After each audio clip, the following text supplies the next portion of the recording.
প্রথমে নিয়ে নিলাম ঝিঙের খোসা বাটা। ঝিঙের খোসাগুলো ছাড়িয়ে সেদ্ধ করে নিয়ে কালো জিরে আর রসুন দিয়ে তৈরি করা। স্বাদমতো ঝাল আর লবণ দিয়ে বানিয়ে ফেলুন এই পদটি। এবার আমের টক ডাল।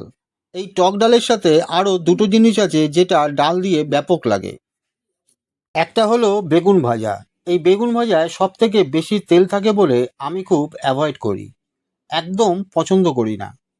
আমি আগে খুব তেল ঝোল দিয়ে রসিয়ে খেতাম, এখন বয়স হয়েছে তো তাই আর খাওয়া হয় না। আর একটা হলো একটা তরকারির ঘ্যাট। আলু, বরবটি, কুমড়ো আর কি আছে জানি না, কিন্তু ডালের সাথে ভালোই লাগলো। এটা হলো আলু, পটল আর চিংড়ি দিয়ে একটা তরকারি। চিংড়ি মাছগুলো বেশি বড় নয়, ছোট ছোটই। কিন্তু একটা জিনিস, এই খাবারটি বিশেষ করে পশ্চিমবঙ্গ আর বাংলাদেশে খুব জনপ্রিয়। এটা হালকা ঝোল বা মাঝারি ঝোল ঝোল করে দুভাবেই বানানো হয়ে থাকে। এটি ভাতের সাথে দারুণ লাগে। এবার আজকের শেষ পদ, ট্যাংরা মাছের ঝোল। ছোট ট্যাংরা আর পটল দিয়ে রান্না, একদম পাতলা ঝোল। এর ভেতরে বড়িও দিয়েছে, সেই জন্য একটু অন্যরকম লাগছে।